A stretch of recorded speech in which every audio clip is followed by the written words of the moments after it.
TV조선 취재기자들이 전하는 뉴스의 중심, 보도본부 한나인, 저는 신효섭입니다.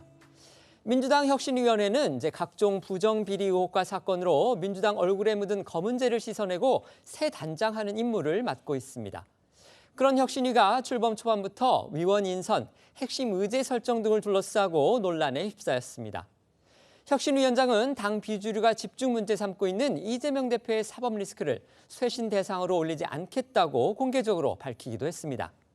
이 소식 전해드리기 전에 먼저 우리 시각으로 어젯밤 프랑스 파리에서 펼쳐진 2030 세계 엑스포 유치전 상황부터 알아보겠습니다. 대한민국, 사우디아라비아, 이탈리아 등 세 경쟁국이 어떤 호소와 주장으로 국제박람회기구 회원국들의 표심을 공략했는지 파리 프레젠테이션 현장으로 가보겠습니다. We will make it the best World Expo of all time. Experience. I'm on the next level.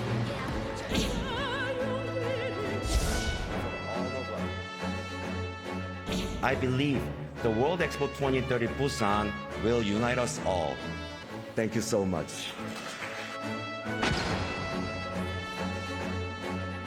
Through the Busan Initiative, Korea will share its development experiences with the international community.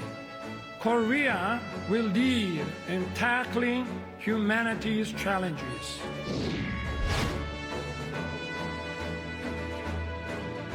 파리가 아주 열정적인 도시잖아요. 우리 부산은 더더욱 뜨겁습니다.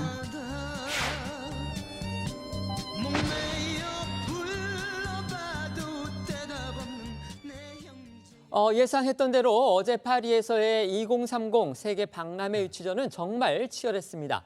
영상으로 보고 오셨듯이 우리나라에서는요, 윤석열 대통령이 국제박람회기구, 그러니까 BIE 총회에서의 이 프레젠테이션에 마지막 연사로 나서서 영어 연설을 통해 부산의 매력을 전 세계에 알리는 것으로 정점을 찍었습니다. 네, 우리 시각으로 어제 밤이었죠. 윤 대통령은 파리 이실의 몰리노에서 열린 세계 박람회기구 총회에 참석해서 부산 엑스포 유치를 위한 프레젠테이션에 직접 나섰습니다.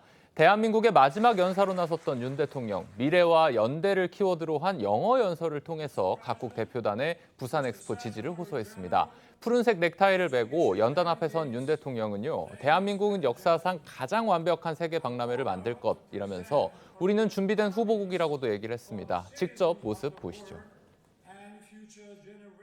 Korea has already accumulated plenty of experience by hosting two specialized expos. Korea is also a country that has hosted mega events like 1988 Summer Olympic and the 2002 FIFA World Cup and the 2018 Winter Olympics. Korea is a qualified candidate. We will make it the best World Expo of all time. See you in Busan in 2030. Thank you. 윤 대통령은 또 1950년 6.25 전쟁 이후 원조 받던 국가에서 지원하는 국가로 탈바꿈한 한국의 개발 역사도 부각시켰는데요. 한국은 그동안 받은 것을 국제사회에 보답하고자 한다면서 첨단 디지털 기술을 가진 경제 강국으로서의 대한민국을 강조한 겁니다. 윤 대통령은 부산은 준비됐다, 2030년 부산에서 만나자라는 인사를 끝으로 약 9분간의 연설을 마무리했습니다. 첫 연설을 나선 가수 싸이 씨도 큰 주목을 받았죠. 네, 한국 PT의 첫 연사로 나선 가수 싸이 씨는 세계적 인기를 모은 우리 콘텐츠 오징어 게임과 기생충 등을 언급하며 한국은 독창성이 자라고 모두를 빛나게 하는 곳이라며 한국 문화를 소개했습니다. 싸이는 특히 연설이 끝나갈 무렵 갑자기 선글라스를 끼고 강남 스타일의 대표 안무인 말춤 동작을 선보이며 관중의 호응을 이끌어내기도 했습니다. 그러면서 강남 스타일이 사람들을 하나로 모았듯이 부산 엑스포도 전 세계를 융합할 것이라고 말했습니다. 직접 보고 오시겠습니다. Hello everyone. My name is Jae-sang Park, but to many, I'm better known as Psy. Thank you. In case for someone who's having hard time recognizing me. Let me wear this before I finish. Distinguished delegates, I'm so grateful even after 10 plus years, my song Gangnam Style still can bring people together whenever it's on.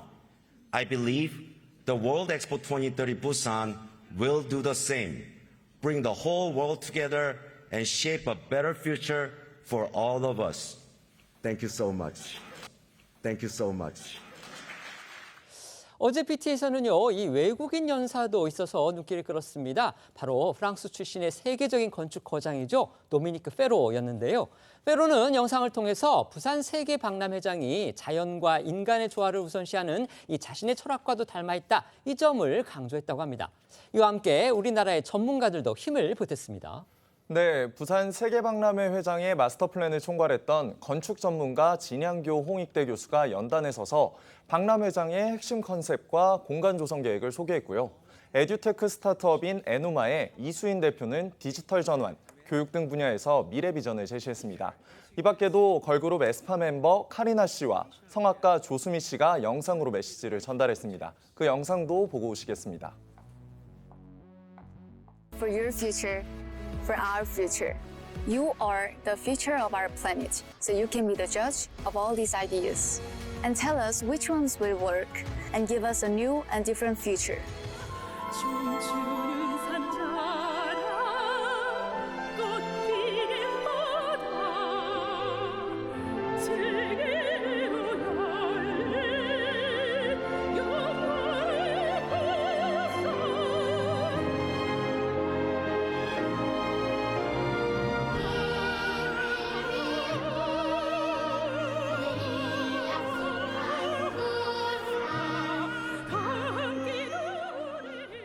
윤 대통령 리허설 막판까지도 이 원고를 수정하는 등 이번 PT에 아주 큰 공을 들였다. 이렇게 알려져 있습니다. 네, 윤 대통령 PT에 앞서서 어제 오전에는 다른 연사들하고 동일한 형태로 막판 사전 연습도 하고 준비에 만전을 기했습니다. 윤 대통령은 수행원들 앞에서 1차 리허설을 하고 감상평과 의견을 수렴하고 최종 연습에 반영하는 등 완성도를 높였다고 하는데요. 앞서 보고 오신 싸이 씨의 말춤 동작도 윤 대통령이 직접 참석한 그 리허설 과정에서 나온 아이디어였던 것으로 알려졌습니다. 4대 그룹 총수들 역시 어제 PT 현장에 모두 참석해서 관람을 했는데요.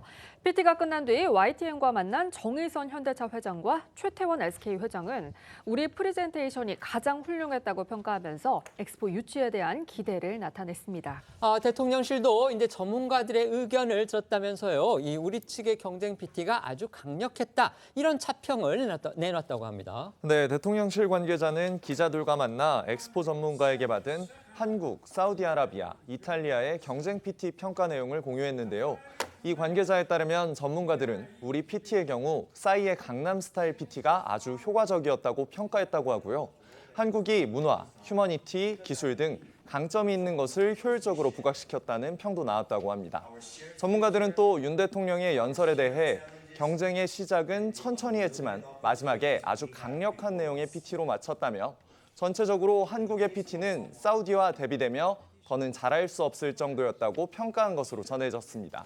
어제 파리에서는요. 대통령 부인 김건희 여사도 아주 적극적으로 부산 엑스포 홍보 활동을 벌였다고 합니다. 네, 김 여사는 프랑스 현지 외신 기자들을 상대로 부산 엑스포를 알렸습니다. 김 여사는 부산의 역사와 문화를 소개하는 주 프랑스 한국문화원의 특별전을 외신 기자 14명과 함께 둘러봤는데요. 그 모습 함께 보고 오겠습니다. 안녕하세요. 김건희입니다. 오늘 바쁘신 시간에도 불구하고 이렇게 우리 부산 다방에 와주셔서 진심으로 감사드립니다. 파리가 아주 열정적인 도시잖아요. 부산 엑스포 2030을 앞두고 대한민국도 뜨거운데 우리 부산은 더더욱 뜨겁습니다. 부산 엑스포가 성공할 때까지 많은 사랑을 주셨으면 감사하겠습니다. 감사합니다. 김 여사는 한국전쟁 당시 피란 수도 부산에서 예술가들이 모여들었던 광복동 다방, 밀다원을 재현한 공간으로 꾸며진 3층 공간에서 외신 기자들과 믹스커피를 마시기도 했고요. 인기가요 돌아와요 부산항에도 즉석으로 들려줬다고 합니다. 김 여사는 어제 엘리제 궁에서 emmanuel 마크롱 대통령의 부인 브리지트 마크롱 여사와 함께 친교 오찬을 하기도 했습니다. BIE 총회 행사에 앞서서 윤석열 대통령은 마크롱 프랑스 대통령과 오찬을 겸한 정상회담을 가졌습니다. 네, 약 2시간 동안 진행된 회담에서 윤 대통령은 마크롱 대통령에게 유럽연합이 추진 중인 신규 무역입법 조치들이 우리 기업에 차별 효과를 가져오지 않도록 각별한 관심을 보여달라고 요청했습니다. 이어 2차 전지, 배터리 등 첨단 분야를 중심으로 상호 투자를 확대하기로 했습니다. 무엇보다 두 정상은 유엔 안전보장이사회 결의를 정면 위반한 북한의 반복된 도발을 강력 규탄하면서 불법 행동에 대해 국제사회의 단호한 대응이 필요하다는 데 뜻을 같이 했다고 합니다. 어제 언론이 보도한 그 윤석열 대통령의 이 동정 사진 한 장이 또 화제가 됐습니다. 윤 대통령이 아침에 파리의 한 공원에서 이제 산책을 했는데요.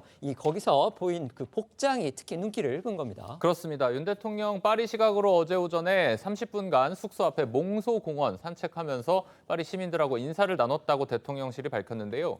윤 대통령이 천안함 로고가 새겨진 검은색 티셔츠하고 모자를 쓰고 있어서 눈길을 끈 겁니다. 이와 관련해서 대통령실 관계자는 연합뉴스 통화에서 6월이 호국 보훈의 달이고 해외 출장에서도 잊지 않는 마음으로 챙긴 것으로 안다고 말했다고 합니다. 윤 대통령은 파리 시각으로 오늘 진행되는 BIE 공식 리셉션에서 다시 한번 회원국들 표신잡기에 총력을 기울일 예정입니다. 어제 파리에서 이루어진 그 부산 엑스포 유치 관련 프레젠테이션 현장 상황 저희가 자세히 전해드렸는데요. 패널들께서는 어떻게 보셨는지 의견 한번 여쭤보겠습니다. 어떻게 평가하십니까? 네, 그 세 개 국가가 지금 굉장히 치열한 유치전을 벌이고 있고 또 우리나라의 프레젠테이션도 아주 훌륭했던 것으로 이제 알고 있습니다. 그런데 이게 11월 달에 결정이 되고 11월 달에 마지막 프레젠테이션을 한 번 더 하는 것으로 알고 있고요. 90표, 비밀 투표를 해서 회원국의 90표를 확보하면은 상당히 이제 안정권이잖아요. 근데 지금 아마 사우디아라비아가 돈으로 굉장히 이렇게 이제 푸시를 하고 있는 상황이고 이태리는 유명 배우죠. 러셀 크로우까지 동원을 해가지고 지금 굉장히 치열하다는 것을 알 수가 있는데요. 이게 사실은 이 마쿠 외교전이 굉장히 중요하거든요. 우리나라 4대 기업 총수들도 동원이 됐는데요. 이제 마쿠를 통해서 정말 그 인간들과의 연대 그리고 인간과 환경 친화적인 글로벌 엑스포, 그다음에 첨단 기업과 문화를 아우르는 이런 부분에 대한 더 깊고도 광대한 외교전을 준비해야 되지 않을까 이런 생각을 해봤습니다. 네, 말씀해 주시죠. 예, 뭐 대통령까지 직접 나서서 이렇게 예를 들면 프레젠테이션을 하는 모습을 보게 되면 한국이 상당히 많은 준비를 하고 있다라고 하는 부분들에 대한 긍정적인 어필을 할 수 있다는 생각이 분명히 들고요. 또 하나는 이제 불경 같은 경우 메가시티 계획을 하다가 좌초된 측면이 분명히 있습니다. 이제 2030년도에 부산 엑스포가 열리게 된다면 저는 또 부산 울산 경제에도 상당히 큰 중대한 영향을 미칠 수 있다는 생각이 들기 때문에 우리나라와 관련해서는 상당히 중대한 계기점이 될 수 있다라는 생각이 들고요. 특히 좀 제가 볼 때는 K컬처라고 하는 또 세계화되어 있는 우리의 브랜드를 좀 잘 활용을 해서 5개월 후에 어떤 엑스포를 유치할 수 있었으면 좋겠는데 아직까지는 좀 박빙이라는 얘기가 많이 있는 상황이어서 남아있는 5개월 동안 좀 대역전을 통해서 우리 국민들에게 좀 지금 상황이 좀 경제 상황이 매우 안 좋지 네, 않습니까? 맞습니다. 좀 새로운 좀 역전 아니면 좀 새로운 좀 활기를 줄 수 있는 계기가 되었으면 좋겠습니다. 이제 정치권 상황 살펴보겠습니다. 민주당 일각에서는 어제 공식 출범한 혁신위 위원 선정을 두고서 이 친명 일색이다 이런 평가가 나오면서 혁신위가 시작 단계부터 지금 논란에 휩싸인 그런 모습입니다. 네, 어제 보도해드린 대로 민주당 혁신위가 새로 출범하면서 사회 각 분야 전문가를 포함한 7명의 혁신위원이 인선이 됐는데요. 이 중 당내에서 친명계로 분류되는 이해식 의원과 이선호 울산광역시당 위원장이 포함이 됐고요. 당외 인사 5명 중에서는 대선 당시 이재명 후보 제주 선대위 공동본부장을 맡았던 윤영중 대표와 당 선대위에서 대통령 후보 등록을 대리했던 차지호 교수가 뽑혔고요. 이 대표 지지 선언문에 이름을 올렸거나 팬덤은 죄가 없다면서 민주당 강성 팬덤을 옹호한 인물도 발탁이 됐습니다. 이렇게 친명 성향으로 비칠 수 있는 인사들이 다수를 차지한 혁신위가 공개되면서 당을 위한 쓴소리 제대로 할 수 있겠냐는 지적이 나오고 있는 겁니다. 이처럼 민주당 일각뿐만이 아니고요. 여당에서도 지적하는 목소리들이 나오고 있습니다. 네, 여당에서는 이재명 대표가 불체포 특권 포기 선언을 한 게 혁신위의 명단과 연관이 있다는 주장이 나오기도 했습니다. 국민의힘의 김기현 대표는 친명계 혁신위 명단을 발표하기 전에 불체포 특권을 포기해서 비명계의 반발을 사전에 억제하려 했다. 이런 의견도 있다고 지적을 했는데요. 또 윤희숙 전 의원도 이렇게 얘기했습니다. 이재명 대표가 혁신위에 전권을 줘도 될 것 같다. 어디서 찾아도 이렇게 숨겨진 친명들을 찾았냐라고 비판을 했습니다. 이에 핵심 친명계 7인회 중 한 명이자 당대표 정무조정실장인 김영진 의원은 내가 친명계 핵심이지만 아는 사람이 한 명도 없다면서 혁신위가 친명계 일색이라는 비판에 반박을 했습니다. 정치권의 목소리를 들어보시죠. 저는 매일 아침 그 국면을 돌파하기 위해서 새로운 혁신위원장을 내정했지만 7명 중에서 5명 혹은 6명이 친명계다. 이게 무슨 혁신이냐라고 하는 지적이 벌써 제기되고 있지 않습니까? 이런 국면을 예견했기 때문에 혁신위원회 명단을 최종 발표하기 전에 먼저 불체포 특권 포기로 자신의 선명성을 드러내면서 비명계의 여러 가지 반발들을 사전 억제하겠다는 의지가 담겼던 것이다. 제가 친명계 핵심인데 아는 사람이 한 명도 없습니다. 대한민국에서 각 분야에서 정치, 경제, 학계, 그다음에 의료계, 언론계에서 가장 제가 보기엔 전문가적인 식견으로 대한민국을 보고 민주당의 문제를 진단할 수 있는 사람으로 왔다. 그렇게 보기 때문에 제가 보기엔 친명계 핵심인 김영진이 보기에도 전혀 모르는 사람인데 우리 사회에 정말 그 진정한 전문가들이 민주당을 사랑하고 그런데 바꿀 것인가 그렇기 때문에 오셨다 그렇게 보고 있습니다. 네, 비명계에서는 혁신위 인선을 직접적으로 공격하기보다는 당 쇄신의 목표가 내년 총선 승리인 만큼 현재 이재명 체제에 대한 평가와 반성이 혁신위 의제에 포함돼야 한다고 주장하면서 우회적으로 인선에 대한 불만을 표출하는 의견도 나왔습니다. 이원흑 의원의 경우 김은경 혁신위원장을 향해 진영에 치우치지 않는 상식의 눈으로 혁신의 과제를 바라봐야 한다면서 이재명 대표 체제에 대한 평가가 혁신위 활동에 우선돼야 한다고 제안했습니다. 이와 함께 비명계 일각에서는 현재 혁신위원들이 친명으로 기울었기 때문에 추후 비명계 현역 의원을 혁신위에 추가해 균형을 맞춰야 한다는 주장도 나오고 있는 것으로 전해졌습니다. 어제 김은경 위원장이 인선이 완성되지 않았다. 필요에 따라 유연하게 더 모실 생각이다. 이렇게 얘기한 만큼 추후 인선 상황을 지켜봐야겠습니다. 친명 일색이다 이런 평가에 대해서 이 위원 인선에도 직접 관여한 것으로 알려진 김은경 위원장은 그렇지 않다 이렇게 반박하고 있죠. 네, 김은경 위원장은 위원들의 과거 활동이 계파와 관련되지 않는 걸 확인했다면서 일부 위원의 대선 캠프 활동도 전문가로서 역할을 한 것일 뿐이라고 선을 그었는데요. 또 자신이 위원들을 사전에 면접했고 그런 과정을 통해서 다 확인하고 모셨다고 설명했습니다.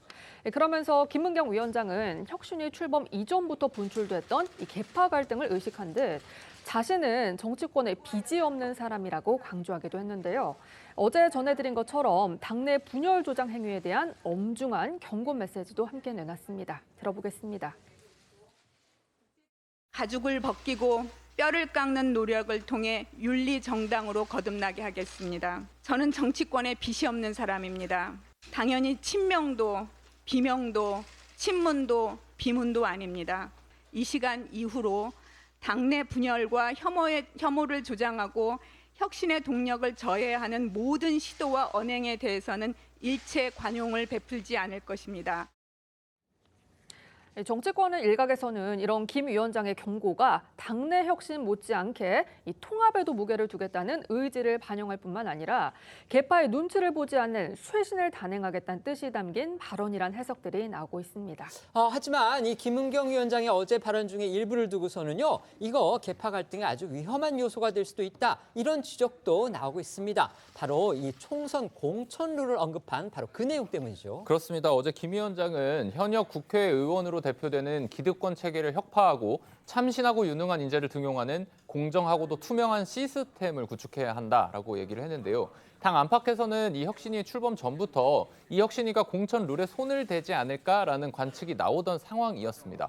지금 민주당이 채택하고 있는 공천 시스템은 국민선거인단 50% 그리고 권리당원 선거인단 50%를 반영하고 있는데요. 그동안에 주로 친명계에서 현재 마련된 공천 룰이 현역 의원에 너무 유리하다는 지적들이 많았습니다. 이 때문에 공천 관련 언급이 나오니까 이 공천 개혁을 명분으로 다선 의원이 많은 비명계 중심 물갈이, 그러니까 비명계들을 물갈이하려는 것 아니냐 이런 관측들이 나오고 있습니다.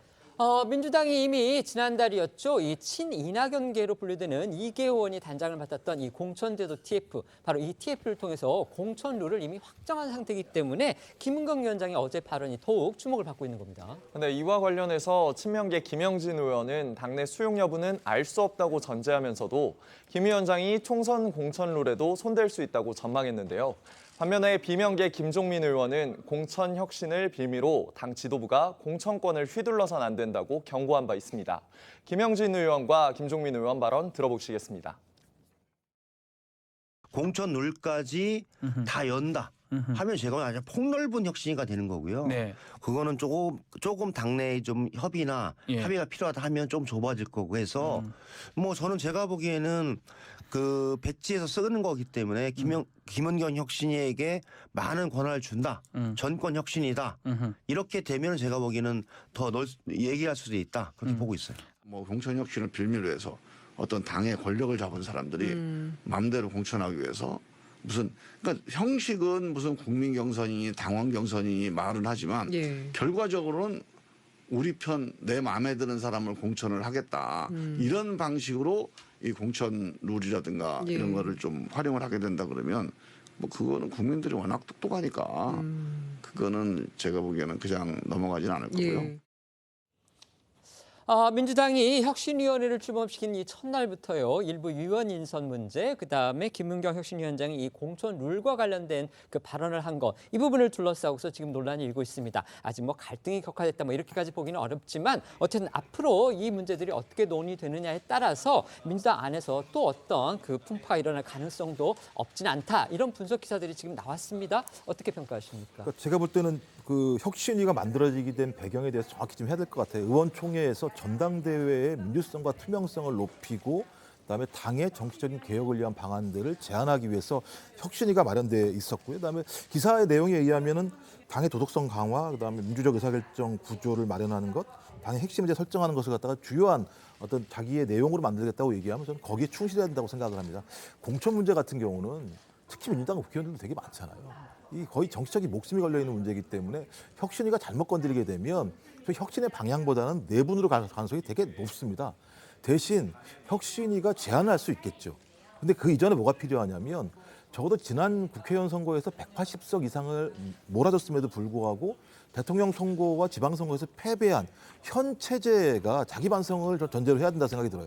그건 자기 반성도 없이 왜 공천을 마음대로 하냐고 논쟁을 벌이는 건 잘못은 본인들이 해놓고 예를 들면 그 잘못을 수정하려고 하는 사람한테 문제제기를 하는 측면들이 분명히 있기 때문에 그래서 혁신위는 제안을 해야 되는 거라고 생각이 들고요. 현 당 지도부, 선대위, 나중에 예를 들면 이제 공천 어떤 위원회 같은 경우에 이런 안들을 받아서 그때 가서 당 내부의 공감대를 가지고 추진을 해야 되는데 어설프게 혁신위가 너무나 많은 것들을 어떤 제안하게 되면 오히려 당의 어떤 분란, 혁신보다는 분란이 올 수도 있는 측면이 분명히 있기 때문에 좀 조심스럽고 객관적인 접근이 필요하다고 생각합니다. 네, 말씀해 주십시오. 애초에 혁신위에 대해서 이재명 대표가 뭐 당명을 변경하든 또 역할에 대해서 상당히 많은 부분을 위임한다고 했지만 권한을 위임하겠다라는 이야기는 하지 않았습니다. 그런 상황에서 지금 김은경 위원장이 자기는 정치권에 빚도 없고 또 면접까지 했음에도 불구하고 찰떡같이 이재명 대표하고 이런저런 인연이 있는 사람들을 혁신위원으로 뽑는 것도 참 신기한 일이다 이런 생각이 들고요. 그다음에 지금 그 TF, 공천 관련 TF는 친이낙연계라 그랬잖아요. 근데 지금 마치도 공천의 룰에 대해서 어느 정도 이제 개입할 것 같은 인상을 주는 부분으로 보아서는 지금 실질적으로 이 위원장이 이재명 대표 체계와 일정 정도 그 네트워킹이 있는 것이 아니냐라는 추측은 어렵지 않을 것 같습니다. 그래가지고선 지금 공천 룰과 관련해가지고 오히려 친명계는 할 수도 있지 않는 것 아니냐 이렇게 보고 오히려 친명계가 아니라고 하는 의원들은 지금 굉장히 경계하고 있는 상황인데요. 솔직히 혁신이 내지는 다른 이름으로 위원회가 만들어져도 국회의원에게 지금 관심 있는 일이 공천밖에 뭐가 있겠어요. 혁신, 개혁 별 얘기 다 하지만 그게 무슨 그렇게 의미가 있겠습니까? 그러니까 결국은 혁신위를 만들어가지고 지금 현재 민주당 내에 가장 권력이 센 세력들이 이 혁신위로 포장이 된 상황에서 뭔가를 밀고 나갈 때 혁신위는 상당히 좋은 도구가 될 것이다라는 개인적인 생각을 하게 됩니다. 지금 말씀하신 부분 중에서 이 혁신위한테 이제 당명, 민주당의 당명을 얘기를 하셨다고 했는데 저도 사실 그런 줄 알았는데 기사를 찾아보니까 그게 당명이 아니고 혁신위원회의 그 이름을 이재명 대표가 어떻게 지어도 자기는 다 받아들이겠다 이렇게 얘기를 했다고 제가 확인을 했기 때문에 그 부분은 말씀을 드리겠습니다. 네, 계속해 주시죠. 네, 이런 가운데 민주당 혁신위는 첫 의제로 전당대회 돈봉투 의혹을 꼽았습니다. 2020년 이후 발생한 소속 의원과 당직자들의 부패 비리를 진상조사한 뒤 재발 방지를 위한 제도적 쇄신안을 내놓겠다는 건데요. 이 김은경 위원장의 발언 들어보겠습니다. 우선적으로 그 돈봉투 문제를 좀 해봐야 되겠지 않느냐. 혁신 기구가 만들어지게 된 어떤 원인 사건이었던 것 같아요. 그것부터 우선 해보겠다라는 것이죠. 그 전당대회 돈봉투 사건은 검찰 조작일 수 있다는 취지로 말씀하신 걸로 모두가 알고 있는데요. 사실 돈봉투 사건 알고 보니까 심각한 사건인 것이 확인이 되었습니다. 그래서 저를 비롯해서 혁신 의원들은 민주당이 져야 할 정치적인 책임이 있다라는 것을 알고 있습니다. 그러면은 스탠스를 바꾸신 건가요? 그러면 그에 대해서? 그 말씀은 제가 사적으로 학교 수업 가는데 운전하고 가다가 전화 받고 그냥 사적인 얘기한 거였었거든요. 그리고 지금은 공당의 혁신위원장으로 드리는 말씀입니다. 민주당 일각에서는 검찰이 수사 중이고 관련자는 다 부인하고 있는 사건을 혁신위가 어떻게 조사할 것인지 의문을 품는 목소리도 있습니다. 이에 대해서 김 위원장은 검찰 수사보다 우리가 더 잘할 가능성이 있는가 회의감이 들지만 재발하지 않도록 문제 발생의 원인을 찾겠다라고 설명했습니다. 김인경 위원장의 관련 어제 발언 중에서 또 눈길을 끄는 거는요. 이미 이제 검찰 수사가 진행이 됐고 그다음에 불구속 기소돼서 재판까지 받고 있는 그 이재명 대표의 사법 리스크와 관련해서는 이거는 혁신위의 논의 대상이 아니다. 이런 식으로 얘기한 바로 그 부분입니다. 네, 그렇습니다. 김 위원장은 이 대표의 사법 리스크에 대해서 민주당의 제도적 쇄신이나 혁신 과제와 무관한 분야라고 말했는데요. 이 대표의 사법 리스크는 사법적 판단 영역으로 넘어가 혁신위에서 관리할 이유가 없다는 겁니다. 사실상 현재 민주당의 가장 큰 현안 중 하나로 꼽히는 이 대표 사법 리스크는 혁신위에서 다루지 않겠다고 선을 그은 겁니다. 이를 두고 국민의힘 조혜진 의원은요. 돈봉투 사건에 대해서는 조사하겠다면서 민주당의 최대 혁신 과제로 다들 인식을 하고 있는 이재명 대표 사법 리스크는 손대지 않겠다는 건 김 위원장에게 혁신의 의지가 있는 건지 의심스럽다고 지적을 했는데요. 이렇게 출범 직후부터 여러 논란들이 이어지면서 당 일각에서는 산적한 과제 속에 얼마나 성과를 낼 수 있을지 벌써부터 우려의 목소리들이 나오고 있습니다. 어제 김인경 위원장의 그 이재명 대표 사법 리스크 관련 발언, 이건 어떤 의미일까요? 제가 볼 때는 이 사법 리스크 문제와 관련해서 계속 문제가 제기되는 상황이 분명히 있는데 이재명 당대표가 이미 그 부분과 관련해서 그 대표 연설을 통해서 저희 불체포 특권이라는 부분을 포기하겠다고 얘기를 했었기 때문에 검찰은 수사를 하고 기소를 하면 되는 것이고 그다음에 재판을 받으면서 이재명 당대표는 법원에 가서 예를 들면 영장실질심사를 받던 상관없이 재판 과정에서 본인이 변론을 하면 된다는 생각이 들어요. 그러니까 그 정도까지 상황이 나왔음에도 불구하고 이 문제를 제기하는 것은 정치적 프레임이라는 생각이 들고 또 하나는 77.77%의 국민과 당원들이 이재명 당대표를 선출했을 때 이 내용을 모르고 있었던 내용들이 아닙니다. 이 내용을 알매도 불구하고 민주당에서 어떤 당대표로서의 리더십을 발휘할 수 있는 사람이 이재명 당대표라고 얘기한 측면이 분명히 있기 때문에 어떤 당의 결정 또는 국민의 결정 사항이라는 부분들을 혁신위가 존중해야 될 부분은 분명히 있을 것 같고요. 이제 그럼에도 불구하고 아마 논의가 된다면 그런 게 있겠죠. 그러니까 검찰이 기소했을 때 지금까지 당이 어떤 조치를 해야 되는지에 대한 당원 동규의 어떤 변화 절차가 있지 않았습니까? 그랬을 때 그것이 타당한지에 대한 검토 문제 하나하고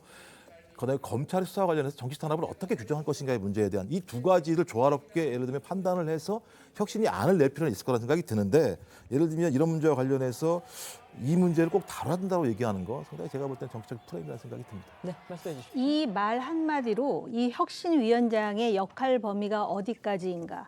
그다음에 정무 감각이 정말 제로구나라는 것을 확인하게 되는데요. 실제로 이 사법 리스크와 관련해 가지고 지금 뭐라 그러냐면 대표와 혁신 과제는 무관하다. 그러니까 듣기에 따라서는 이 이재명 대표는 혁신 과제 위에 보통 우리가 그걸 학교 다닐 때 영어 배우면서 뭐 beyond, above 이런 표현을 쓰는데 그걸 스스로 지금 인정하고 있는 건 아닙니까? 근데 지금 말씀하셨듯이 대표가 국회 연설에서 나는 불체포 특권을 포기하겠다 그랬으면은 정무 감각이 있는 사람이라면 오히려 그걸 받아서 이 사법 리스크와 관련해서도 혁신위원회의 중요 과제로 다뤄보겠다 하더라도 이미 불체포 특권을 포기한 상황이기 때문에 그렇게 혁신위가 부담을 가질 필요도 없는데 나는 이재명 대표가 뽑았으니까 이재명 대표는 이 범위 벗어나는 이런 식으로 스스로가 이렇게 다소 솔직하게 얘기할 수 있다라는 것이 지금 이 정당 내부의 사정을 너무나 모르고 있구나. 우리 의원님이 너무 지금 극단적으로 평가를 해주시는 것 같은데 사실 이제 활동은 어제부터 시작된 겁니다. 따라서 앞으로 이제 김은경 위원장이 어떻게 해나갈지는 저희가 지켜봐야 되고요. 지금 우리 의원님의 평가는 아주 개인적인 부분이라는 거, 그 점 저희가 명확하게 지적을 하고 넘어가겠습니다. 네. 자, 이 와중에 오늘 오전에 민주당 송영길 전 대표가 라디오에 출연했습니다. 송 전 대표는 자신이 이 핵심 관련자인 돈봉투 사건 의혹부터 들여다보겠다고 했던 혁신위에 대한 생각을 밝혀서 눈길을 끌었습니다. 라디오 인터뷰 중에 이 관련 질문을 받았는데요. 송 전 대표가 우선 당대표를 한 사람이 탈당한다는 게 쉬운 일은 아니라면서 눈물이 나지만 당에 부담을 줘서는 안 된다 싶어서 나왔다라고 밝혔고요. 이어서 자신이 탈당을 했기 때문에 약간 주제 넘을 수가 있다면서도 유권자인 사람으로서 바란다면 민주당이 제대로 싸워야 한다라고 얘기를 했습니다. 그러니까 민주당 혁신위는 이제 첫 의제로 이 송영길 전 대표가 핵심적으로 관련돼 있는 전당대회 돈봉투 사건을 들여다보겠다 이렇게 얘기를 했는데 막상 송영길 전 대표는 오히려 민주당이 야당으로 제대로 싸워야 한다. 지금 이렇게 받은 겁니다. 그런데 뭘 어떻게 싸우라는 건지 이 부분도 말을 했습니까? 뭘 싸워야 되냐? 송 전 대표는 검사의 탄핵을 이야기했습니다. 대부분 훌륭한 검사들이 계시겠지만 이라면서도 정치 검사들, 특히 특수부 검사들을 거론하면서 사건을 조작하고 증거를 조작하고 이러고 있다면서 대표적으로 몇 사람을 반드시 이번 기회에 탄핵 소추를 하지 않으면 다음 총선에서 민주당이 과반수 의석을 달라고 할 명분이 없을 것이라고 주장을 한 건데요. 그러면서 송 전 대표는 검찰이 자신을 소환하지 않고 있는 것에 대해서도 증거를 조작하느라고 시간이 필요해서 미루고 있는 것이라고도 주장을 했습니다. 송 전 대표의 목소리로 직접 들어보시겠습니다. 검찰이 끝까지 저를 지금 잡으려고 기획 수사를 하고 있는 거 아니겠습니까? 우리 민주당이 두 가지를 좀 했으면 좋겠다는 생각이 듭니다. 하나는 제대로 좀 싸워달라. 이게 검사들이 겁이 없어요 지금. 한동훈 장관 말 맞다나 증거가 차고 넘치다는데 왜 못 부르고 있냐고요. 증거가 차고 넘치지 않으니 증거를 조작하느라고 시간이 필요하니까 지금 미루고 있는 거죠. 증거 조작의 달인 아닙니까? 현재 이 한동훈 검찰이?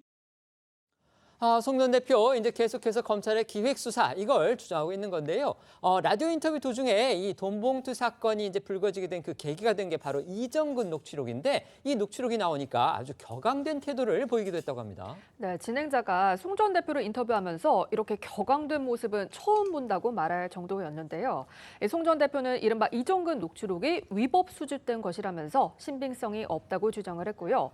같은 사건으로 이미 구속된 강래구 전 한국감사협회장이 거짓말을 하는 거냐는 질문엔 법정에서 다툴 문제라면서 답변을 피했습니다. 관련해 송 전 대표 이름이 등장한 이정근 녹취록 속 대화 내용과 이에 대한 송 전 대표의 주장 들어보겠습니다.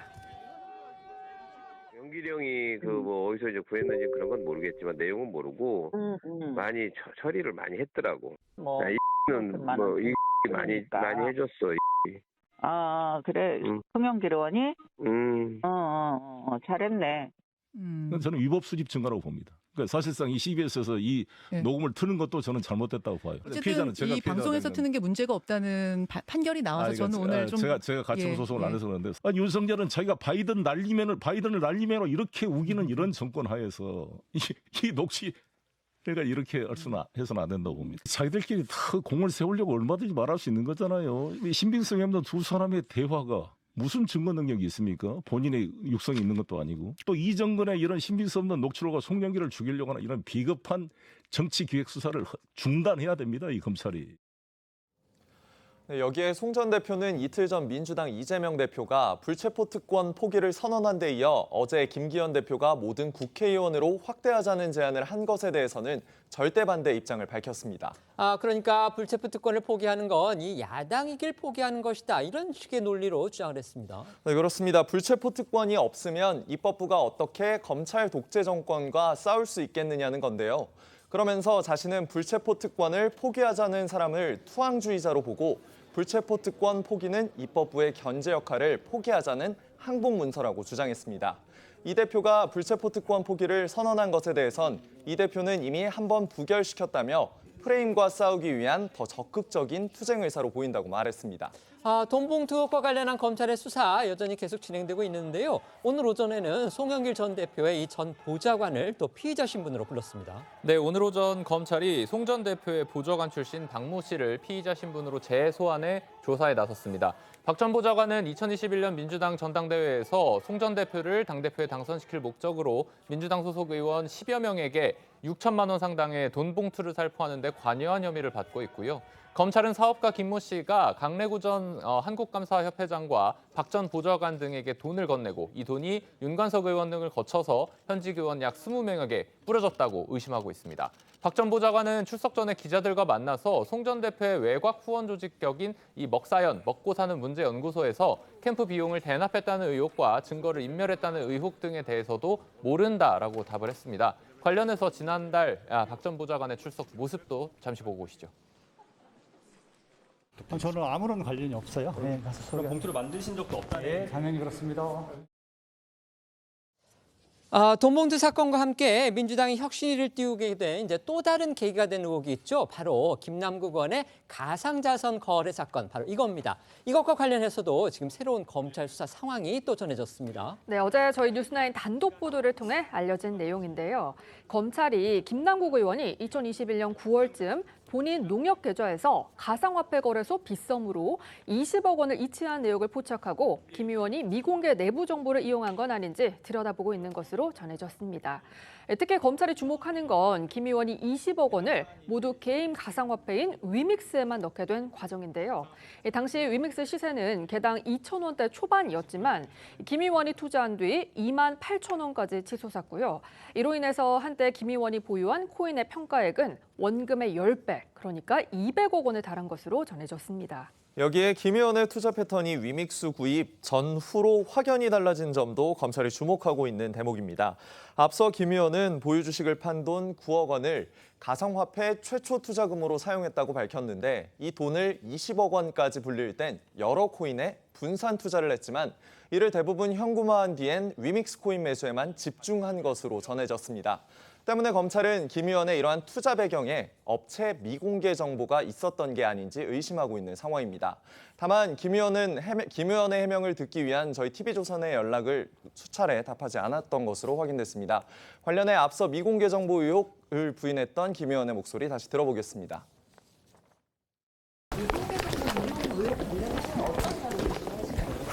어떤 근거를 가지고 그 의혹을 제기하시는 거죠, 기자님?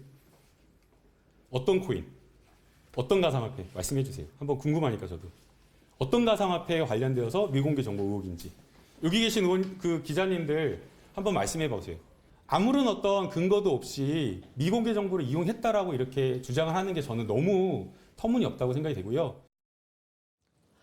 김 의원은 저렇게 계속 부인하고 있지만요. 지금 저희 TV조선의 단독 보도를 통해서도 뭔가 미공개 정보와의 관련성, 이 부분을 의심할 만한 정황은 계속해서 나오고 있는 그런 상황이고요. 검찰은 이것에 더해서 지금 자금 세탁 부분, 이 부분도 지금 의심을 하고 수사를 하고 있는 중입니다. 검찰이 자금 세탁으로 의심할 만한 어떤 새로운 정황도 지금 들여다보고 있다고 합니다. 네, 역시 어제 저희 TV조선 단독 보도를 통해서 알려진 내용입니다. 우선 지난해 2월 김 의원의 코인 거래 상황부터 살펴보면 당시에 김 의원이 36억 원 상당의 위믹스 코인 51만여 개를 출시 한 달 된 신생 코인 클레이페이와 한 번에 맞바꿨습니다. 위믹스 36억 원어치를 내주고 클레이페이는 21억 원 상당만 받았기 때문에 15억 원가량 손해를 본 석연찮은 거래였는데요. 더욱이 얼마 뒤에 클레이페이 발행자가 종저까지 감췄습니다. 그런데 김 의원의 36억 원 투자로 클레이페이 가치가 급등하자 발행자가 즉시 보유분을 팔았고 그 수익을 빗썸과 업비트 등 이 거래소로 보낸 정황을 검찰이 확보한 겁니다. 또 이렇게 건너간 자금이 다시 현금 수십억 원으로 교환돼서 은행으로 이체된 것으로도 알려졌는데요. 검찰은 이러한 기록들을 자금 세탁이 이뤄진 정황으로 의심을 하고 있고요. 자금이 이체된 은행 계좌의 소유자를 특정해서 송금된 돈 수십억 원이 다른 곳으로 또 흘러갔는지까지 추적 중인 것으로 전해졌습니다.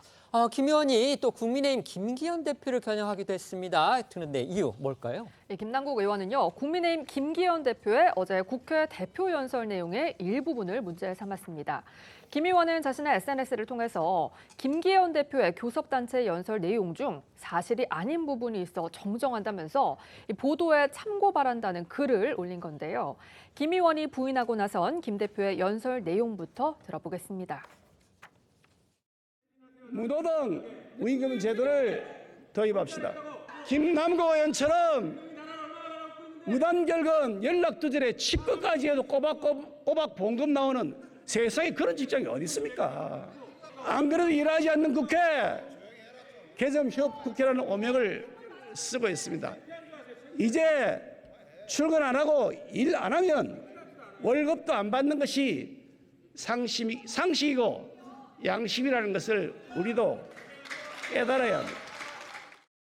그러니까 김기현 대표의 저 발언 중에서 이 김남국 의원의 국회 무단결근 주장하는 부분, 바로 이 부분이 이제 사실이 아니다. 지금 이렇게 김남국 의원은 보고 있는 거죠. 네, 김남국 의원은요, 앞서 민주당을 탈당한 뒤 2차례 본회의는 물론이고요, 소속 상임위원회였던 법사위 전체회의 역시 불참하면서 세비 논란이 일었고요. 어제 김 대표가 이를 지적하면서 무노동 무임금 제도 도입을 주장했습니다. 하지만 김남국 의원은 당시 모두 청가서, 그러니까 청원 휴가서를 제출했기 때문에 무단결근이 아니라고 반박을 한 건데요. 이어 김 의원은 대부분 의원회관과 지역 사무실로 출근했고 주말에도 대체휴일 연휴 기간에도 지역 사무실에 출근하는 등 일정을 정상적으로 소화했다고 주장을 했고요. 당시 약 17일간 모습을 감췄던 까닭에 대해서는 구체적인 근거 없이 무차별적인 의혹이 제기되는 상황 속에서 이슈를 확대 재생산하는 게 바람직하지 않다고 생각돼 성찰하는 의미로 언론 대응과 공식 일정을 자제했었다고 덧붙였습니다. 민주당 혁신위원회가 어제 출범을 했는데요. 김은경 혁신위원장이 첫 과제, 그러니까 첫 의제로서 이른바 전당대회 돈봉투 사건을 들여다봐야 되겠다, 이렇게 얘기를 했습니다. 그게 계기가 됐는지는 모르겠는데요. 공교롭게도 오늘 아침, 그러니까 바로 다음 날이죠. 그 송영길 전 대표 돈봉투 의혹 사건의 이제 핵심 관련자라고 볼 수가 있는데, 송영길 전 대표가 라디오에 출연을 해서 지금 민주당한테 요구한 거, 민주당한테 필요한 거는 야당으로서 강경하게 투쟁해야 된다, 지금 이렇게 얘기를 했고요. 특히 자신과 이제 상당히 가까운 관계로 누구나 다 알고 있었던 이재명 대표의 이른바 불체포 특권 포기에 대해서 이건 투항주의자다, 이렇게 얘기를 했습니다. 물론 이제 이재명 대표의 의도는 이해를 한다라는 이런 전제가 달려 있긴 하지만 어쨌든 이재명 대표의 상당히 정치적인 일종의 결단으로까지 비춰지고 있는 그 부분에 대해서 송영길 전 대표 아주 가차없이 지금 비판을 내는 겁니다. 이거 어떻게 보셨습니까? 저는 이제 기본적으로 국민의 요구가 분명히 있다는 생각이 들고요. 그러니까 국회의원들이 일을 잘했으면 특권을 가지고 있다고 하더라도 아무 문제 제기를 하지 않았겠죠. 국민들이 국회의원에 대한 신뢰가 없기 때문에 그러니까 일도 제대로 못하면서 특권을 갖고 있는 것에 대한 상당히 많은 불만들이 있었던 측면도 있었고요. 그것 중에서 중요한 부분들이 이제 소위 이제 불체포 특권이라는 측면이 분명히 있습니다. 그래서 이런 부분의 어떤 국민적인 여론들을 수용하지 않는 것은 공당의 어떤 책임 있는 행동은 아니라는 생각이 분명히 들기 때문에요. 그 부분에 대해서는 저는 송영길 전 당대표가 이제 본인이 처한 문제 때문에 그렇다는 생각이 들어요. 왜냐하면 검찰 수사 내용을 보게 되면 그렇습니다. 그러니까 이성만 의원이 검찰에 직접 가서 수사받은 내용을 제가 직접 들었는데 실제로 녹음 내용밖에 다른 내용들은 아무것도 제시하지 못하고 있는 측면이 있는 것이고, 또 검찰이 갑자기 29명의 민주당 의원이 연루된 것처럼 압수수색을 했다고 얘기를 돈을 받은 의원들로 의심하는 그러니까 이런 게 있고, 그다음에 또 다른 캠프도 있다라는 얘기를 하고 있고, 그다음에 또 더 먹고 사는 문제 연구소 같은 경우 또 밥값까지 예를 들면 들추는 부분이 분명히 있는 거죠. 그러니까 검찰이 공정한 수사를 하기보다는 특정하게 정치적 의도를 가지고 한쪽 진영에 대해서 불공평하게 수사를 갖다가 하는 거 아니냐라고 하는 의심이 분명히 있기 때문에 그런 검찰이 있는 상황에서 저희 국회의원에 대한 불체포 특권을 포기하는 건 행정부에게 권한들을 너무 막대하게 주는 것이 아닌가라고 하는 측면들이 분명히 있는 것 같아요. 하지만 그렇다고 하더라도 국민의 요구가 있다고 얘기하면 그것들을 절충할 수 있는 방안들을 마련하는 것이 맞는 것이지 그걸 유지해야 된다고 말씀하신 것이 시대에 맞는지라는 측면 하나 하고요. 마지막으로는 저는 탄핵 얘기에 대해서 굉장히 좀 부정적인 어떤 문제 제기를 하시는데 제가 볼 때는 탄핵은 헌법에 보장된 거 아니겠습니까? 만약에 검찰이 진짜 증거를 조작했다고 얘기하면 이건 탄핵 사유거든요, 명백하게. 근데 그런 증거가 명확히 없음에도 불구하고 이런 제기하는 건 문제가 있습니다만 만약에 그것이 증거로 나타나게 되면 검찰을 탄핵하는 것은 당연한 좀 권리라고 생각합니다. 알겠습니다. 말씀해 주십시오. 지금 그 이재명 대표의 대장동을 포함해가지고 국회에서 체포 동의안이 처리되는 과정에서의 주요 쟁점은 소위 그 지방자치단체장으로서 인허가 비리에 개입이 되었느냐, 또 국회의원들이 지금 돈 봉투를 받았느냐, 뭐 이런 걸 가지고 하는데 지금 그 송영길 전 대표는 뭐라고 얘기하냐면은 입법부가 어떻게 검찰 독재 정권과 싸울 수 있느냐, 이렇게 이제 있겠느냐는 거예요. 이 불체포 특권이 없다면. 제가 볼 때는 이거는 586 출신 정치인으로서의 자기의 어떤 그 확증 편향이라든지 또는 절대 무오류에 대한 자기 확신 또는 자기 체면이 너무 강한 게 아닌가 이런 생각이 들고요. 그다음에 혁신위원장에게는 사실 이 혁신위가 생긴 계기가 바로 돈봉투라든지 코인 아닙니까? 그런데 지금 처음에 그랬잖아요. 혁신위원장이 자기 뭐 차 타고 오다가 사적으로 마치도 실수해서 한 것처럼 한 말이라 그러지만은 검찰에 의해서 만들어진 게 아니냐라는 의문을 제기하는 부분에 대해서 지금 송영길 전 대표는 무슨 권한이 있는지 없는지 모르겠는데 계속 그렇게 밀고 가기를 원하는 자신의 희구가 그대로 반영되어 있다라고 봅니다. 특히 이재명 대표의 경우는 대선 공약으로도 불체포 특권을 포기하겠다고 했음에도 불구하고 마치 또 투항하는 것처럼 이렇게 되면은 나름대로 대표 연설에서 지금 그거 하나를 임팩트 있게 지금 날렸는데 그 의미마저도 전 대표에 의해서 희석되는 그런 효과를 야기하는 게 아닌가 이런 생각이 들었어요. 네. 민주당은 연일 일본의 후쿠시마 원전 오염수 방류 문제를 비판하는데 지금 총력을 기울이고 있습니다. 하지만 일부 과학자들이 지금 하나둘 공개 반박에 나서고 있어서 이 문제도 우리가 자세히 좀 짚어봐야겠습니다. 네, 어제 민주당 해양수산특별위원장인 윤재갑 의원이 후쿠시마 원전 오염수 방류에 반대하면서 단식 농성에 돌입했다는 소식 전해드렸는데요. 오늘은 민주당이 오염수 방류 반대 100만 서명 달성 보고회를 진행했습니다. 먼저 그 현장으로 가보겠습니다. 핵오염수 해양 투기 전 국민이 반대한다. 반대한다. 반대한다. 반대한다. 괴담몰이 중단하고 해양 투기 저지하라. 저지하라. 저지하라. 저지하라. 윤석열 정부는 국민 불안을 해소하기는커녕 일본 핵오염수 방류를 합리화하는 데 온갖 열정을 쏟아놓고 있습니다. 민주당이 후쿠시마 원전 오염수 방류 저지를 위한 투쟁에 총력을 기울이는 건 이 이슈가 잇따랐던 당내 악재를 덮을 만한 정치적 블랙홀로 작용할 수 있다는 판단이 깔린 걸로 풀이됩니다. 윤석열 정부가 국민에게 방사능 테러를 가하고 있다, 이런 도식을 끊임없이 양산해서 내년 총선까지 끌고 가겠다, 이런 구상으로 보이는데요. 조정식 사무총장을 비롯한 당 전략통들은 일본 정부가 오염 처리수 방류를 진행하게 될 오는 7월을 기점으로 본격적인 장외투쟁을 벌이면서 정부 여당에 대한 심판론을 더 부각한다는 계획입니다. 특히 방류 문제가 확장성이 높은 사안인 만큼 투쟁 수위를 높일수록 돈봉투 논란, 김남국 의원의 코인 문제 등 이딴 악재를 퇴색하는 데 효과가 있는 걸로 판단하고 있다는 게 문화일보 보도 내용입니다. 어제 국회에서는요, 후쿠시마 오염수 방류와 관련해서 이제 긴급 현안 질의가 열렸습니다. 민주당은 이 자리에 나온 해수부 장관한테 방류의 안전성을 어떻게 탄원할 수 있느냐, 이렇게 따져 물었습니다. 네, 특히 단식 중인 이 윤재갑 의원, 지난번에 이 후쿠시마 농수산물 수입 반대로 삭발까지 했었던 그 의원이 맞습니다. 이 의원이 물이 담긴 어항에 검은 잉크를 부으면서 방류의 위험성을 주장했고요. 오염수 안전성에 대한 근거를 대라면서 여권을 압박하기도 했습니다. 들어보시겠습니다. 제가 어항을 하나 가져왔습니다.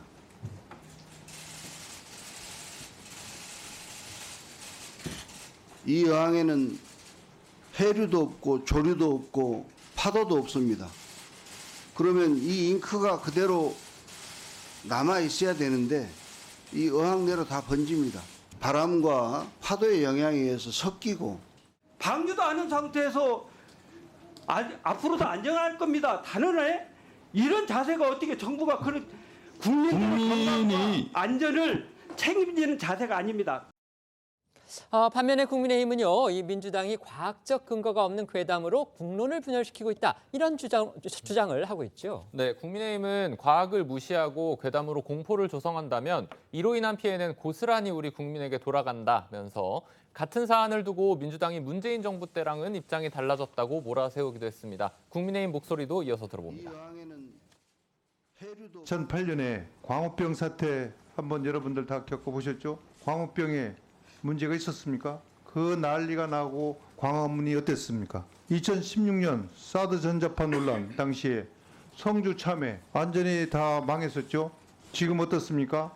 지금 없어서 못 판다고 합니다. 우리 사회가 이렇게 잘못된 괴담으로 국론이 분열되고 혼란과 갈등이 지속된 적이 이렇게 있습니다. 그런데도 불구하고 제1야당 대표는 과학적으로 입증된 자료를 설명하는 그런 전문가에게 돌팔이라고 이렇게 비난을 하고 과학과 상식을 이렇게 농락하고 있습니다.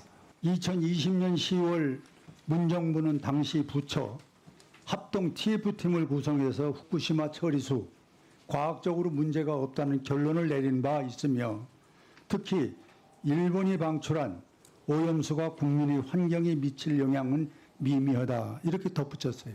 문재인 대통령과 함께 있었던 민주당의 이 자리에 계신 분들은 먼저 대국민 사과부터 해야 돼요. 이런 대치를 지켜보는 국민 입장에서 가장 궁금한 부분은 과연 과학적으로 누구 말이 맞느냐, 바로 이겁니다. 우리 전문가들이 목소리를 내기 시작했는데요. 어제는 한국원자력학회가 입장문을 냈습니다.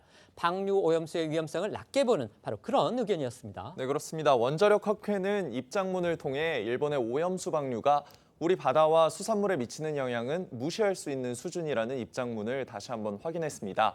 학회는 과학적 안전성에도 불구하고 후쿠시마 오염수를 방류하려는 일본 측의 계획에 대한 우리 국민의 우려를 잘 인식하고 있다면서도 정치적 목적이나 개인적 영향력 과시를 위해 과학적 사실을 공개적으로 왜곡하면서 과도한 공포를 조장하는 것은 우리 수산업계와 관련 요식업계의 피해를 스스로 가중시키는 자해 행위가 될 것이라고 경고했습니다. 또 우리 학회의 과학적 판단과 크게 다른 주장을 각종 미디어를 통해 전파하는 분들에게 공개 토론을 제안한다고도 덧붙였습니다. 해양수산부 역시 후쿠시마 원전 사고 이후에 12년간 검사를 해왔다 이렇게 밝히면서요. 우리 해역 그리고 수산물에는 영향이 없을 거다 이런 입장 계속 밝히고 있습니다. 네, 맞습니다. 어제 국회 농해수위 질의에 나왔던 조승환 장관의 설명 먼저 들어보겠습니다. 우리 수산물과 우리 해역에 관해서는 해류상 거대한 장벽이 쳐져 있나 싶을 정도의 영향이 없다라는 말씀을 분명히 드리겠습니다. 생선하고 물하고는 우리가 명백하게 구분을 지어야 된다. 일본 해역에서 후쿠시마 해역에서 잡히는 생선들이 갖고 있는 방사능 수치는 미량의 방사능이라도 나오는 순간 수입을 차단하고 있는 그런 상태에 있다는 말씀을 그 수산물에 대해서는 그러니까 생선에 대해서는 드리고 싶고요. 해수와 관련돼서는 이게 충분히 돌아서 충분히 희석돼서 그 해류에 의해서 차단돼서 지금 우리 해역하고는 지장이 없다. 어제 국민의힘 의원총회에서 이 강연을 한 그 과학자가 있습니다. 바로 카이스트의 그 교수인데 우려할 수준은 아니다. 이분도 이렇게 주장을 했습니다. 네, 정용훈 카이스트 원자력 양자공학과 교수의 주장인데요. 정 교수는 후쿠시마 오염수 방류의 장기적 영향과 관련해 후쿠시마에서 수 킬로미터만 가면 희석이 되고 1리터에 1베크럴 삼중수소가 나온다면서 당장 한강물을 떠서 측정을 해도 1리터에 1베크럴이 나온다고 설명을 했습니다. 그래서 서울 시민의 소변 검사를 하면 그 정도의 삼중수소가 나온다는 건데요. 정 교수의 설명 직접 들어보겠습니다. 동해 바다에 1년에 비로 내리는 삼중수소가 그중에 한 5g 정도는 동해 바다에 떨어집니다. 그러면 저것으로 인해서 무슨 큰 영향이 있는가? 100년 정도 되겠죠. 지금 살아계신 분들 수십 년 동안 먹어왔을 때 아무 문제가 없는 그런 삼중수소 농도가 되는 거죠. 장기간 피폭당하면 위험하지 않겠느냐? 티끌모아 태산 아니냐? 티끌이 태산이 되려면 티끌을 태산만큼 모으셔야 됩니다. 티끌은 모아도 티끌입니다. 피폭량이라는 건 작은 양을 장기간 간다 그래서 이게 큰 영향을 주지 않습니다. 80년을 사신들, 100년을 사신들 영향을 받을 이유가 전혀 없습니다. 정 교수가 중앙일보를 통해서요, 이 이재명 대표가 이제 얼마 전 그 장외 집회에서 사용한 말이죠. 바로 핵폐수라는 그런 말이었는데 이것에 대해서도 부정적인 입장을 밝혔더라고요. 맞습니다. 이 대표는 지난 17일 인천 장외 집회에서 앞으로는 아예 핵폐수라고 불러야 되겠다라고 공세에 나섰고요. 이 대표의 발언 이후 민주당 공식 논평에서 후쿠시마 오염수 대신 이 핵폐수라는 용어가 자주 쓰였었죠. 대표적으로 권칠승 수석 대변인이 핵폐수 홍보대사를 자처하는 윤석열 정권이야말로 국민에게 있으나마나한 유령 같은 존재다. 이런 브리핑을 했습니다. 그렇습니다. 이재명 대표가 꺼내든 핵폐수 용어를 두고 국민의힘에서는 과거 이재명 대표의 욕설 논란을 다시 상기시키기도 했는데요. 들어보겠습니다. 정부는 의당 이렇게 말해야 합니다. 1번은 검증되지 않은 오염수 방류하지 말아야 한다. 방류하지 말라 이렇게 외쳐야 하지 않습니까?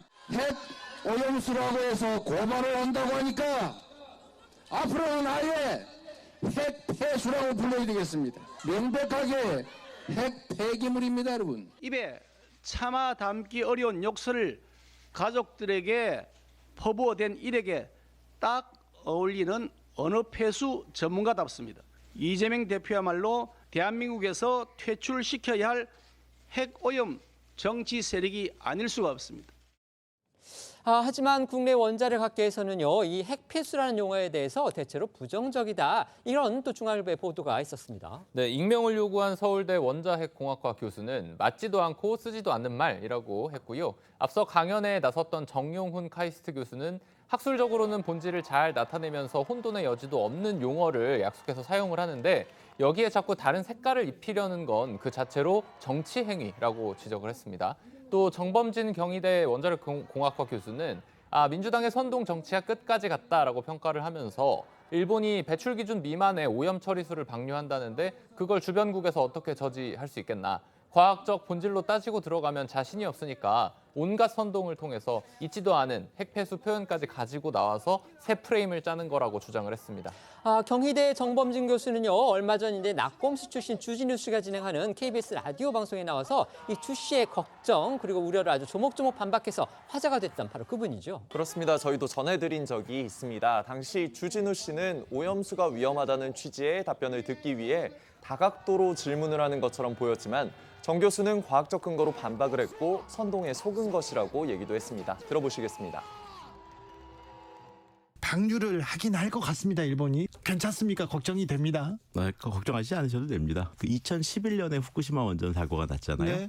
그 당시에는 전혀 처리 시설이 없이 생성됐던 오염수를 그대로 바다로 방류를 했죠. 하루에 한 300톤씩 네. 몇 개월간 네. 혹은 뭐 몇 년간. 근데 그 당시에도 우리나라 영향은 없었거든요. 우리 그때도 괜찮았는데 지금도 괜찮다 이렇게 얘기하면 이거는 조금 지금 저한테 지금 괜찮냐고 여쭤보셨기 네. 때문에 그렇게 말씀드린 거고요. 아니, 지금 문제를 바꿔서 그게 나가도 되느냐라는 문제로 지금 바꾸고 계신 거예요. 일본은 방사능 오염 이런 거 되는 걸 정확하게 공개하지 않았지 않습니까? 그것은 일종의 선동에 속은 것이라고 할 수 있고요. 속은 겁니까? 예, 그렇죠. 그 당시에 제출된 논문의 결과는 일반 환경 방사능 정도의 수준이기 때문에 그렇게 높지 않다라는 것이 평가였습니다. 지금 전해드린 대로 원자력 학회를 비롯해서 이 관련 전문가들이 일본의 후쿠시마 오염수 방류에 대해서 물론 방류 그 자체는 문제가 있을 수 있지만 어쨌든 그 효과는 우리한테는 미치는 영향이 그렇게 크지 않다. 그러니까 결코 그렇게 위험하지는 않을 거다. 이런 지금 의견들을 잇따라서 공개적으로 내고 있습니다. 반면에 민주당은 계속 우리 정부의 대처가 부당하다. 그리고 옳지 않다. 이렇게 주장을 하면서 오염수 문제에 대한 그 위험성을 계속 경고를 하고 있습니다. 이거 어떻게 봐야 될까요? 물론 같은 쟁점은 아니지만 과거의 그 미국산 소고기라든지 또 한미 FTA라든지 사드라든지 그리고 후쿠시마 원전에 이르기까지 이 민주당의 전적은 있어요. 그런데 과연 또 국민의힘이 여당으로서 이 문제에 접근하는 것이 합리적이었는지를 좀 성찰할 필요가 있고요. 저는 이렇게 말하고 싶어요. 정치인들은 좀 입을 닫고 전문가들이 지금 그 공개 토론하자 그러잖아요. 원자력 학회에서. 근데 원자력 학회뿐만 아니라 식품안전이라든지 핵의학하는 전문가들이 모여서 이거는 어떻게 보면 대통령 TV 토론보다 더 중요할 수 있습니다. 지금 공개 토론 좀 해가지고 그리고 IAEA 보고서가 나올 거 아니에요. 이때까지는 좀 기다리고 좀 우리가 합리적으로 현명하게 대처할 필요가 있다 이렇게 생각해요. 네, 말씀해 예, 주십시오. 저도 정 의원님 말씀에 동의하는데요. 그러니까 핵발전 사고로 만들어진 오염수가 인위적으로 처음 배출되는 거기 때문에 알 수 없는 측면들이 분명히 있는 거죠. 전 그래서 이 부분과 관련된 우려는 당연한 거라는 생각이 드는 것이고, 예를 들면 선동정치와 괴담 때문에 우리나라 국민의 70~80%가 그것을 믿는다고 얘기하는 건 말이 안 되는 생각이 들기 때문에 정부는 그런 문제에 대해서 책임 있게 대책을 얘기하는 것이고 야당과 싸우면 안 되는 거죠. 예를 들면 피지 내무장관 같은 경우 그렇게 안전하다면 왜 오염수를 일본에 내두지 않느냐는 얘기도 하고 있는 것이고, 태평양 조소 18개국 포럼 같은 경우도 시료를 채취했음에도 불구하고 아직까지 안전하지 않다는 얘기를 하고 있기 때문에 이런 국민의 우려를 잘 받아들여서 국민을 다 설득하는 데 집중하십시오. 야당하고 싸우지 마시고. 네. 지금부터는 오늘 하루 놓치면 안 될 핫한 뉴스를 모아 전해드리는 어쩌다 이런 일이 코너로 이어가겠습니다.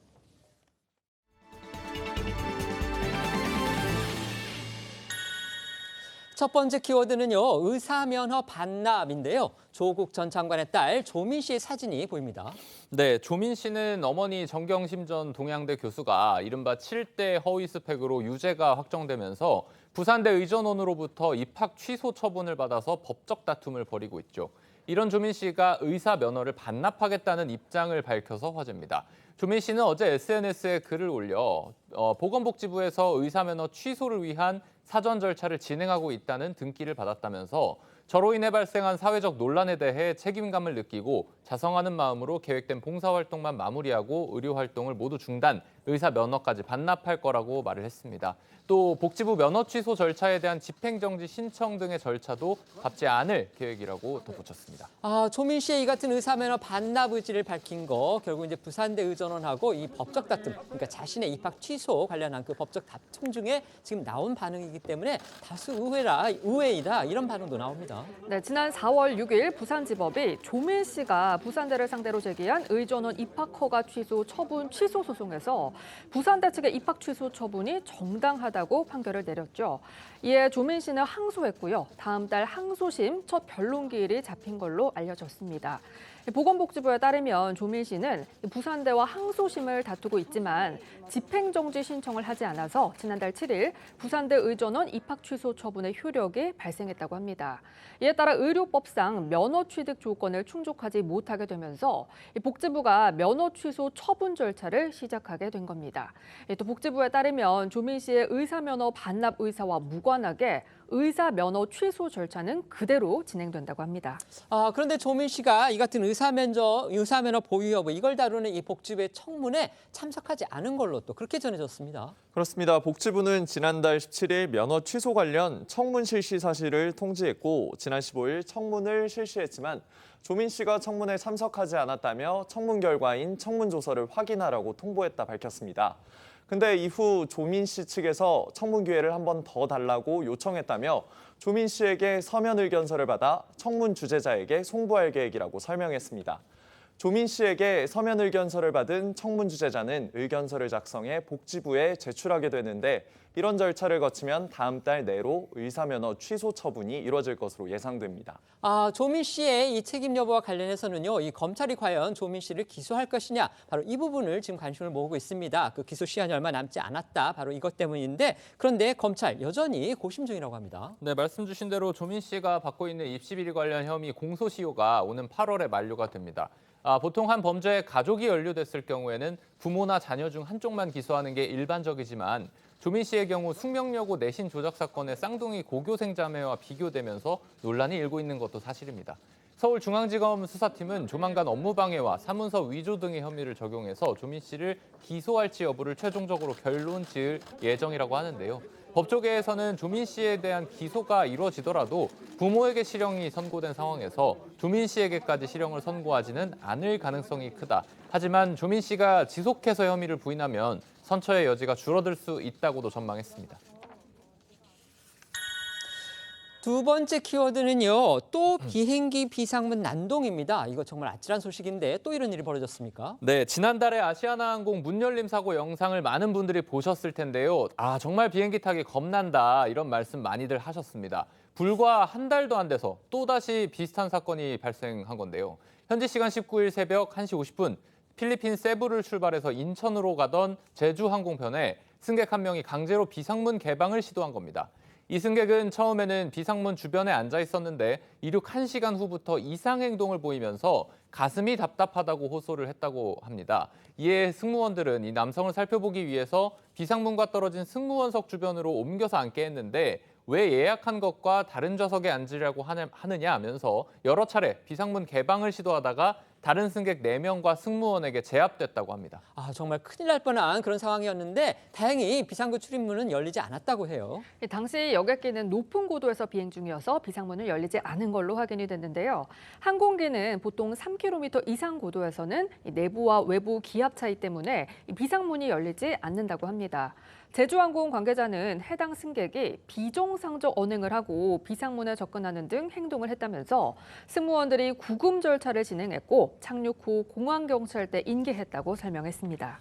그런데 이 남성 나이를 보니까요, 불과 10대로 또 알려졌어요. 네, 그렇습니다. 비상구 난동을 부린 이 남성, 고등학교를 중퇴한 19살로 알려졌습니다.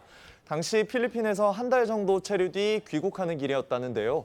이 10대 남성은 경찰에 인계된 뒤에도 구체적인 범행 동기는 말하지 않고 있는 걸로 전해지고 있습니다. 앞서 취재진에겐 다소 이해하기 어려운 말을 하기도 했습니다. 직접 보고 오겠습니다. 비행기 문은 왜 열려고 그러셨어요? 네. 비행기 구명조끼 개수는 왜 물어보셨어요? 공격당한 느낌 다 받았습니다. 누가요? 제가요. 문 열면 위험할 거라는 생각 혹시 안 하셨어요? 대한민국 권력층에 공격받는다는 의견을 받았습니다. 이 10대 남성은 취재진 앞에서 갑자기 마스크를 내려서 얼굴을 스스로 공개하는 등 돌발 행동을 보이기도 했는데요. 경찰 조사에서는 비행기에 구명조끼는 몇 개나 있냐, 비상문을 열면 승무원들이 다 해고되느냐 이렇게 횡설수설했다고 전해집니다. 경찰은 이 10대 남성을 조사하는 과정에서 마약 투약이 의심돼 국립과학수사연구원에 감정을 의뢰하고 구속영장에 향정 혐의를 추가한 것으로 전해집니다. 세 번째 키워드입니다. 바퀴가 없네인데요. 이것도 비행기 관련 소식입니다. 맞습니다. 인천국제공항을 출발해 싱가포르로 향할 예정이었던 여객기가 앞바퀴가 빠진 상태로 중간 기착지인 대만공항에 착륙하는 황당한 사건이 발생했습니다. 대만 언론 보도에 따르면 싱가포르행 스쿠차항공 여객기는 전날 오전 0시 2분쯤 경유지인 대만 타오이안 공항에 착륙한 뒤 이 같은 상황을 알아차렸다고 합니다. 앞바퀴가 없는데 모르고 운행을 했다. 그리고 거기까지 또 착륙까지 했다 이건데 근데 이런 사실 어떻게 알아낼 수가 있었습니까? 인천공항이 잘못된 것을 알아차리고 통보한 것으로 알려졌는데요. 인천공항에 따르면 이 여객기가 이륙한 직후에 관제팀이 탑승동에서 바퀴 잔해물을 발견했다고 합니다. 관제팀은 바퀴 잔해물을 안전한 장소로 옮기고 서울지방항공청에 신고하는 등의 조치를 취했다고 하고요. 또 타이어 잔해물 발견 사실을 대만 국가운수안전조사위원회 여기에 통보하고 타오이안 공항 측에도 전달해서 해당 항공기 처리에 대한 협조를 요청한 것으로 전해졌습니다.